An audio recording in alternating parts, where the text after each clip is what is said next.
Olá! Esta oficina tem como objetivo ilustrar, com um conteúdo prático, conceitos teóricos apresentados no livro Uma abordagem interdisciplinar da gestão do conhecimento, disponível na editora Unicamp. Vamos compreender a atividade?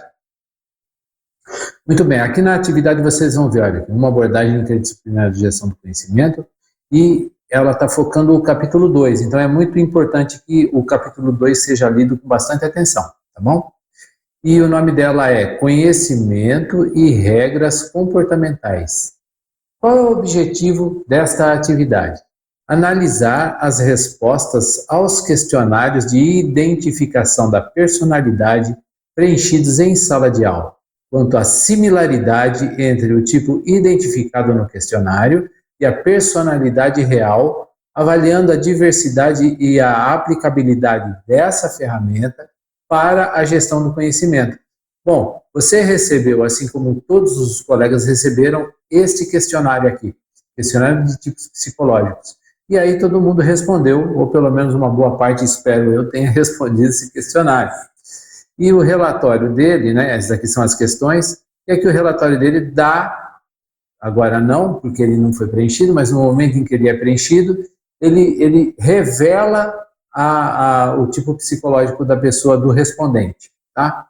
Então vocês vão ter todos os relatórios de todos os colegas para que vocês possam fazer uma avaliação.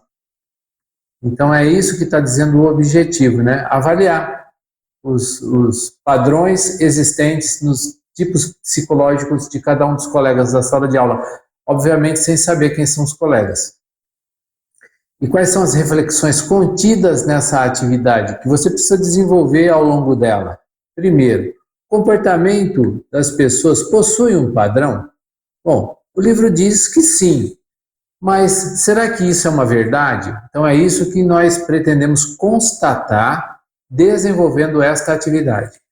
A segunda é, a identificação de padrões, se é que eles existem, auxilia a gestão de pessoas? Se sim, de que maneira? Bom, essa é uma outra reflexão que vocês devem desenvolver em grupo e trazer para a sala de aula. Será que desenvolver esse tipo, será que essa ferramenta, esse desenvolvimento do qual você está participando, auxilia de uma ou de outra maneira a gestão de pessoas nas organizações empresariais ou nas organizações humanas de uma maneira geral? Será? E será que isso ocorre e de que maneira isso daí pode ocorrer, né? E uma terceira reflexão é, se orientar pelos padrões comportamentais do grupo auxilia a gestão do conhecimento nas organizações humanas? Quer dizer, você sendo gestor e compreendendo os padrões psicológicos das pessoas que você lidera, será que você conseguiria gerenciar melhor esses recursos humanos, essas pessoas? São reflexões que você deve fazer e a sua opinião é extremamente importante e é importante que você traga para a sala de aula, tá bom? Mas vamos ver como executar a pesquisa. O que fazer na pesquisa? Leia o capítulo 2, parece óbvio, mas não é, né? Você vai ter que ler o capítulo, compreender a base teórica da ferramenta. Isso é que é muito relevante. Não se esqueça que você está desenvolvendo essa oficina, não é exatamente para aprender a desenvolver uma maneira pela qual você consegue compreender os tipos psicológicos das pessoas, mas sim desvendar aquilo que é teórico a partir das questões práticas que estão sendo apresentadas para você nesse momento. Então precisa associar uma coisa com a outra, isso não é uma coisa trivial. Assista ao vídeo, esse vídeo que você está assistindo agora, tá? Para ler mais informações, para ter mais informações sobre o desenvolvimento da atividade. Respondam aos questionários de avaliação dos tipos psicológicos enviados pelo professor. Eu enviei para todo mundo da sala de aula, tá bom? Inclusive para você deve ter recebido. Se oriente pelo quadro Tipos Psicológicos do grupo da planilha Gerenciamento de Questionários. Você tem uma planilha específica para você aqui. Essa planilha específica que você tem, no momento em que todos, ou a grande maioria de vocês estiverem com os questionários preenchidos, Aqui não vai ter mais zero, aqui vai ter um número, uma quantidade de pessoas introvertidas, uma quantidade de pessoas que são extrovertidas, uma quantidade de funções psicológicas, intuição, sensação, pensamento e sentimento. Aqui existe uma sopinha de letras, eu coloquei as mesmas letras que são utilizadas regularmente para quem aplica esse tipo de ferramenta aí espalhado pelo mundo, tá? Então, a introversão é I, a extroversão é E, a intuição. Aqui eu coloquei o termo em inglês mais correntemente utilizado por quem utiliza esse tipo de ferramenta, então eu coloquei as letras em inglês, algumas delas têm a ver com o termo pensamento, thinkers, né? É T, mas intuição é N, intuitives, mas eu não sei exatamente por que é N. De qualquer maneira, não poderia ser I, porque aí as pessoas iriam confundir com introversão. Então, percebam o seguinte, de acordo com esse diagrama aqui, e de acordo com o livro, a gente vai ter dois pares de opostos. Então, normalmente, você consegue identificar o perfil psicológico, o tipo psicológico da pessoa, a partir de duas funções psíquicas, uma em cada extremidade da seta, não é isso? Ou é intuição e pensamento, ou é intuição e sentimento, mas nunca será intuição e sensação. Se isso ocorrer, é porque tem alguma coisa errada. É a mesma coisa, pensamento, nunca será pensamento e sentimento, que é o inverso, né, o contrário. A pessoa não possui essa dualidade no seu tipo psicológico. Então, você não vai encontrar isso, mas você vai encontrar pensamento e sensação ou pensamento e intuição.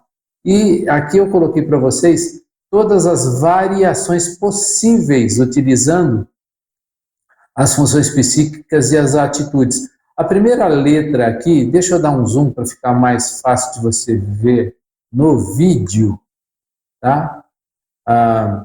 Então, INT. O que é INT? A primeira letra sempre será, deixa eu diminuir que agora eu aumentei muito. A primeira letra sempre será essa primeira parte, que é introversão ou extroversão, que é a atitude. Mas eu não me recordo muito bem o que é atitude. Tem que ver no livro o que significa atitude. Então, a atitude da pessoa ou é introvertida ou é extrovertida. Não pode ser as duas ao mesmo tempo. Tá? Ela pode sair de introvertido para extrovertido? Teoricamente, não. Pelo menos é o que a teoria nos diz. Ou você é introvertido ou você é extrovertido. O que você pode modificar são suas funções psíquicas, não é isso? Então, você pode deixar de ser predominantemente intuitivo para ser mais predominantemente sentimental ou sensação. Enfim, que são as condições, deixa eu colocar aqui para baixo, que são as condições inversas, né? O intuitivo é um pouco mais sensação, que é o S. Muito bem. Então, aqui tem a sopinha de letras, INT. Sempre será a primeira letra da atitude e as duas seguintes dos tipos das funções psíquicas. Então, vai ter sempre duas funções psíquicas que acompanham a atitude. E aqui, eu tomei por mim que eu deveria copiar de lá do livro e colocar aqui para você, para que você consiga ler esse relatório, identificar quantas pessoas haverá intuitivas, INT, quantas pessoas da sala de aula serão INF, quantas pessoas da sala de aula serão IST, se é predominante um, se é predominante o outro, porque à medida em que os questionários forem evoluindo os seus preenchimentos, aqui vai aumentando o número. Agora está tudo zero, porque obviamente não tem ninguém que tenha preenchido nada, né? Então está tudo zero, mas isso daqui vai ganhar número até a quantidade de alunos da nossa sala. E aí depois você veja, por favor, o que significa cada uma das coisas e, predominantemente, como são as pessoas da sala de aula. Isso tem a ver com alguma coisa que seja similar de comportamento em cada uma delas? Essa similaridade de comportamento, ela quer dizer alguma coisa? Se você tem um comportamento similar a uma outra pessoa que é um seu afeto, né? Será que isso daí é bom? Será que isso é ruim? O que representa gerenciar esse tipo de informação dentro das organizações humanas, de tal maneira que você evolua na sua capacidade de gestão de pessoas? Esses são os questionamentos, né, que estão aqui, que você deve fazer à medida em que for evoluindo esse processo. Então tá, lembrando que os questionários, eles têm que ser preenchidos, então você deve estimular seus colegas a produzirem esses questionários. Vai totalizando aqui, né? Vai totalizando aqui, vê se bater com a quantidade de alunos da nossa sala, beleza, então todo mundo preencheu. Se você perceber que não, e ainda faltam pessoas, vai lá no chat, pede para o pessoal preencher para que você possa fazer o seu relatório. Muito bem, voltando aqui na atividade, nós já vencemos o passo 4, acompanhe os resultados obtidos na planilha, que foi o que eu comentei com vocês, vocês têm que fazer. Avalie de maneira aleatória se as respostas, isso é extremamente importante. Verifique consigo mesmo, com os colegas do seu grupo, mas também faça mais alguns testes com outros colegas do grupo e pergunte assim, olha, o resultado que deu no seu questionário condiz com você concorda que é exatamente mais ou menos parecido com o seu comportamento? Pergunte. É importante validar. E a gente valida dessa maneira, tá? Perguntando para as pessoas. Óbvio que você não precisa perguntar para todas as pessoas, mas pergunte para algumas fora do seu grupo que é bem restrito, né? O grupo que está desenvolvendo a atividade. Aumente essa reflexão, perguntando para os outros colegas o que eles sentiram quando eles desenvolveram o questionário. Será que eles se sentiram assim, bem avaliados? Reflita, o passo 7 reflita em conjunto com seus colegas da equipe e busque, deixa eu aumentar um pouquinho aqui.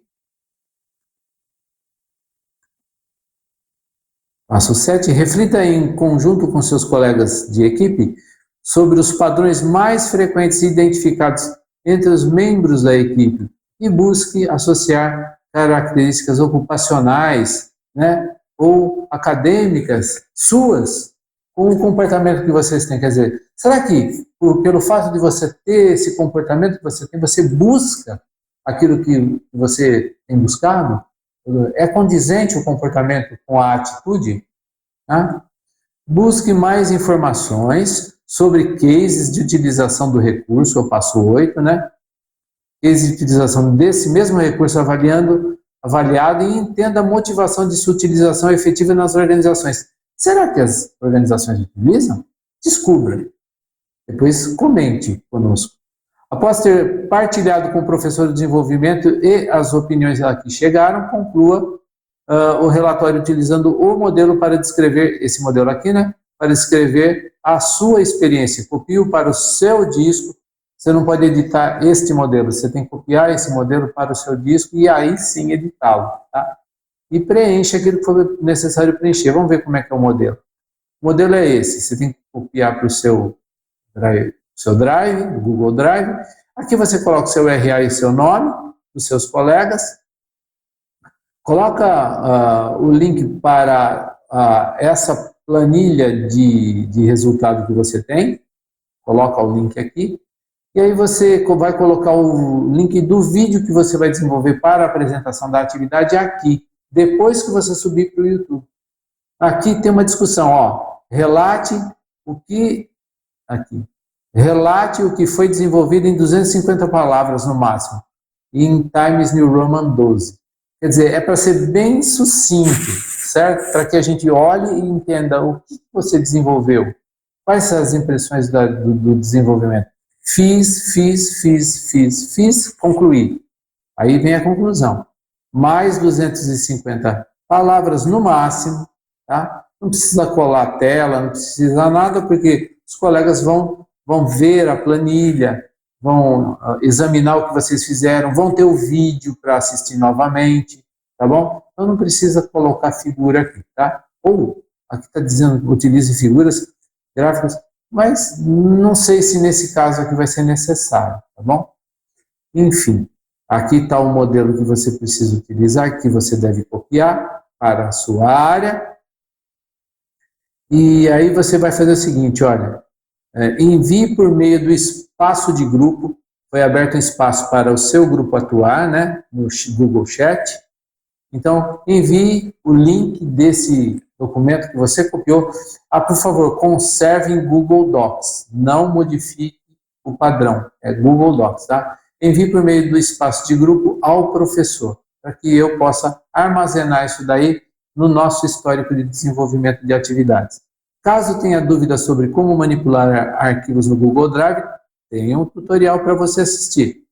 Mas se você tiver dúvidas, as dúvidas persistirem, por favor, me pergunte como. Depois, construa uma apresentação para interagir com seus colegas ou desenvolva um vídeo de 10 a 20 minutos. Lembrando que você não precisa, não é obrigatório desenvolver o vídeo, eu acho mais confortável.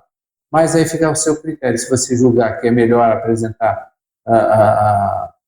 oralmente, tá valendo, tá? Mas aí tem que ser uma coisa mais planejada, para não ocupar tanto espaço da aula, tá bom? E o vídeo vale de 10 a 20 minutos a apresentação, certo? Em quaisquer das alternativas, você tem que enviar o vídeo para o professor por meio do espaço de grupo para que eu valide a apresentação. Pessoal, tá legal, ficou bom. É lógico que se você só fizer um PPT, eu não tenho como validar uma apresentação, exceto pela estrutura, né? Mas o vídeo eu valido, digo, está perfeito e vou apresentar em sala de aula. É isso que seria interessante, tá?